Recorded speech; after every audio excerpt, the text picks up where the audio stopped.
ETF index mutual funds నేర్చుకుని stock మార్కెట్లో రాణించాలనుకుంటున్నారా? వెంటనే ఈ నెంబర్కి కాల్ చేయండి.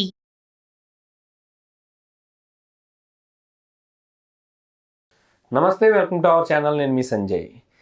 లా ఆఫ్ అట్రాక్షన్ గురించి ఎన్నో పాటిస్తున్నాం, ఎన్నో మనీ మంత్రాలు తెలుసుకుంటున్నాం, ఎన్నో మనీ మెడిటేషన్స్ చేస్తున్నాం. కానీ ఇంకా ఒక చిన్న డౌట్, అది అఫర్మేషన్. అది ఏ టైంలో చేయాలి? అసలు చుట్టూ నలుగురు ఉన్నప్పుడు చెయ్యొచ్చు?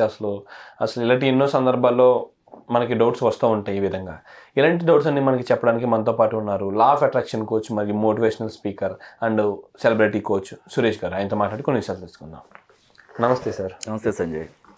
సార్, విన్నారు కదా సార్, మాకు మెడిటేషన్ గురించి చెప్పారు, మనీ మెడిటేషన్ అండ్ విజువలైజేషన్ గురించి, అండ్ ఈ అఫర్మేషన్ గురించి కూడా. ఎస్, ఏ విధంగా అంటే ఇది కూడా ఒక కీ రోల్ ప్లే చేస్తుంది, ఇది ఒక భాగం అని చెప్పారు. కొన్ని ట్రిక్స్ కూడా మాకు వ్యక్తపరిచారు. ఇప్పుడు ఈ అఫర్మేషను చెప్పే విధానం ఏంటి? అసలు చెప్పేటప్పుడు మనిషి ఎలా ఉండాలి, ఎక్కడ ఉండాలంటారు? అంటే ఇప్పుడు మన వాటర్ టెక్నిక్ తీసుకున్నాం అండ్ అంతేకాకుండా స్క్రిప్ట్ రైటింగ్ గురించి కూడా చెప్పారు. అంటే ఇది ఒక నలుగురు వ్యక్తులు లేకపోతే ఒక ఆఫీస్ స్పేస్లోనో ఒక ఇంట్లోనో అందరూ తిరుగుతుండగా పక్కన పని చేసుకుండగా మనం చేయొచ్చా? లేకపోతే ఎవరు లేని చోట చేయాలా? లేకపోతే ఒక సింగిల్గా ఒక పర్సన్ చుట్టుపక్కల ఎవరు లేని చోట్ల మనం చేయాలి? అంటే ఏ విధంగా, అంటే ఈ అఫర్మేషన్ ఏ టైంలో చేయాలి? అసలు విశ్వానికి ఏ విధంగా మనం మాట్లాడాలంటారు విశ్వంతో? కోరికలు ఎలా చెప్పాలి?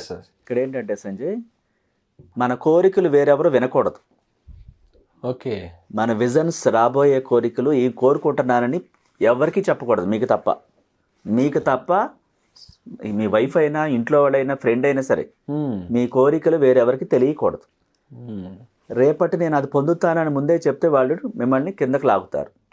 సో ఒకలాంటి ఫేస్ పెడతారు, అబ్బో అని ఒకలాగా. ఈ రకరకాల వ్యక్తులు ఉంటారు. సరే, మన కోరికలు, మన డ్రీమ్స్ ఎవరికి చెప్పకూడదు, నెరవేరిన తర్వాత కూడా చెప్పకూడదు. వాళ్ళు పదే పదే మిమ్మల్ని అడిగి రిక్వెస్ట్ చేస్తే తప్ప, ఎలా పొందావు చెప్పు ప్లీజ్ అని అడిగితే, రిక్వెస్ట్ చేస్తే తప్ప నువ్వు చెప్పకూడదు.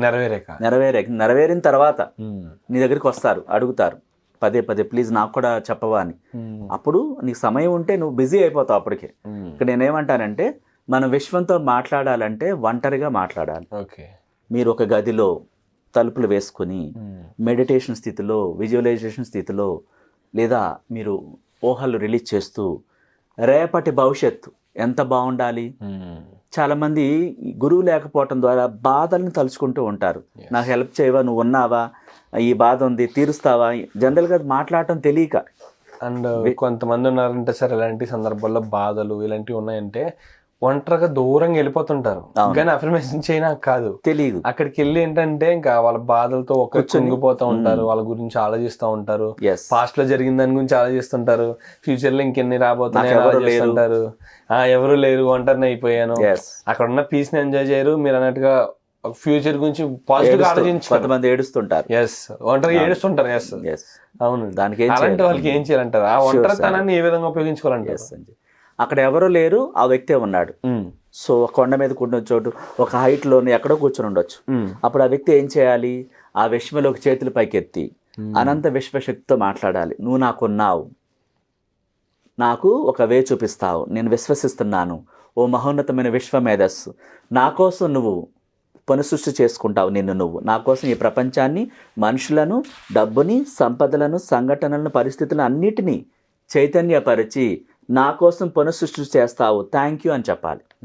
లేదా ఆ వ్యక్తి పడుతున్న ఇబ్బంది ఏంటి? ఆ టైంలో డబ్బు లేదా, లాస్ వచ్చిందా, అప్పుల పాలయ్యాడా, లేకపోతే అమ్మాయి వదిలేసిందా, అబ్బాయి వదిలేసాడు అమ్మాయిని, ఆ ప్రేమ వల్ల డిప్రెషన్ వచ్చిందా, ఆ కోరిక ఎలా చెప్పాలి? నేను ఈ స్థితిలో ఎలా ఉన్నానో నీకు తెలుసు, దీని నుంచి నన్ను సులభంగా నువ్వు విముక్తి చేస్తావు, పరిష్కారాన్ని ఇస్తావు అన్నది అని ప్రేమతో చెప్పాలి. ఈ మాటలు వైబ్రేషన్స్తో విశ్వంలోకి వెళ్తాయి. ఎవరు లేరుగా, ఒక్కడివే ఉన్నావా, బెగ్గరగా కూడా చెప్పొచ్చు. ప్రతిధ్వనించాలి, విశ్వంతో అలా మాట్లాడాలి గట్టిగా. ఆ డిప్రెషన్ బయటకు వెళ్ళిపోతుంది. చాలా గట్టిగా మాట్లాడవచ్చు, చుట్టుపక్కల ఎవరికి వినపడదు అన్నప్పుడు ప్రత్యేకంగా చేతులు పైకెత్తి ప్రేమతో, ఇష్టంగా, బలంగా, గాఢంగా చెప్పాలి. చెప్పినప్పుడు ఆటోమేటిక్గా రిలీఫ్ కొద్ది సెకండ్స్లో వచ్చేస్తుంది అనమాట. ఆ విశ్వశక్తి ప్రకృతిలో ఉంది, మనలో ఉంది, ఆత్మరూపంలో, ఏంజల్స్ రూపంలో, సూర్యచంద్రులు, ప్రాపంచిక శక్తులు, అన్ని రకాలుగా కెమెరాలన్నీ కూడా మనల్నే చూస్తుంటాయి. లోపల ఏమనుకుంటున్నావో రికార్డ్ అయిపోతూ ఉంటుంది. అలాంటి శక్తితో నువ్వు మాట్లాడినప్పుడు ఆ డిప్రెషన్కి మార్గం కనిపిస్తుంది. అంటే పాజిటివ్గా చెప్పాలి. ఫలితం జరిగినట్టుగా ప్రజెంట్ టెన్స్లో చెప్పాలి. ప్రాబ్లం తీరిపోయావు, తీర్చావు నువ్వు. ఒక వాక్యాన్ని 108 సార్లు చెప్పొచ్చు. ఏమనంటే, నాకు డబ్బు, సంపద, సంపూర్ణ ఆరోగ్యం, యవ్వనం అన్నీ ఇచ్చావు. Thank you God, thank you universe. ఈ వాక్యాన్ని మార్నింగ్ నుంచి నైట్ దాకా 108 సార్లు చెప్పడం. అంటే పాఠం చెప్పినట్టు కాదు, ఫీల్ రావాలి, నిజంగా ఇచ్చిన అనుభూతిని వ్యక్తం చేయాలి. స్థితి మారాలంటే మన మైండ్ సెట్ మార్చాలి. ఆ మైండ్లో ఈ డబ్బు, సంపద, సంపూర్ణ ఆరోగ్యం, యంగ్గా అనుభవించాలి కదా అవన్నీ. అవును. అప్పుడు యవ్వనం ఉంటేనే కదా ఇవన్నీ కోరుకుని, ఇవన్నీ నాకు ఇచ్చావు, థ్యాంక్ యూ అని ప్రజెంట్ టెన్స్లో చెప్పాలి, చేతుల పైకి ఎత్తి. మీరు డాబా పైన, టెర్రస్ పైన తిరుగుతుంటారు వాకింగ్ చేస్తూ, అప్పుడు కూడా చెప్పొచ్చు. ఇక్కడ మనకేంటంటే మన పరిస్థితి మారాలనే ధ్యాస మాత్రమే ఉండాలి. గతంలో పెట్టిన బాధలు, లవ్లో ఫెయిల్ అయిన ఏం ఆ టైంలో గుర్తు రాకూడదు. స్థితి మారిపోయింది, ఆ స్థితి మార్చావు, థ్యాంక్ యూ అని చెప్పాలి. నాకు ఈ ప్రాబ్లం ఉంది, ఎప్పుడు తీరుస్తావంటారు చాలామంది. అది కాదు, తీరిపోయింది, నువ్వు తీర్చావు, నాకు చక్కటి మార్గాన్ని ఇచ్చావు, పరిష్కారం ఇచ్చావు, నీ కృతజ్ఞతలు అని చెప్పాలి. ఈ కృతజ్ఞతలు నీ జీవితాన్ని, ఆ వ్యక్తి జీవితాన్ని మారుస్తాయి. కృతజ్ఞతలు చెప్పడం కూడా ఒక కళ. ఉదయం నుంచి రాత్రి దాకా ప్రతి దానికి థ్యాంక్ యూ చెప్పాలి. అంటే ప్రాబ్లం ఏదైనా సరే తీరిపోయిన స్థితిని ఊహించాలి ఫస్ట్. ఆ టెన్షన్ని చాలామంది ఏం చేస్తారు, ఈ ప్రాబ్లం ఉంది నాకు అర్థం కావట్లేదు, ఆ తల పట్టుకుని ఆ రోజంతా డిప్రెషన్లోకి వెళ్తుంటారు. మరి కొండలాగా వీళ్ళే పంపిస్తున్నారు విశ్వంలోకి ప్రాబ్లం. అవును. విశ్వం ఏమనుకుంటుంది, నీకు ఈ ప్రాబ్లం నచ్చిందా, కావాలా, పెద్ద ఎత్తున మళ్ళీ రేపు డిప్రెషనే, ఎల్లుండే డిప్రెషనే. ఈ డిప్రెషన్ కొనసాగుతుంది. అవును. దీనికి మెడిసిన్ లేదు. అవును. ఒక లా ఆఫ్ అట్రాక్షన్ ద్వారా ఉంది. ఎలా ఉంది, ఈ స్థితి మారిపోయింది, థ్యాంక్ యూ. ఆ టైంలో గురువు చాలా ఇంపార్టెంట్. ఎందుకంటే డిప్రెషన్లో ఉన్న వ్యక్తి ఏ డెసిషన్ తీసుకుంటారో తెలియదు. స్పాట్లో టెన్షన్స్లో రాంగ్ డెసిషన్ తీసుకుంటారు.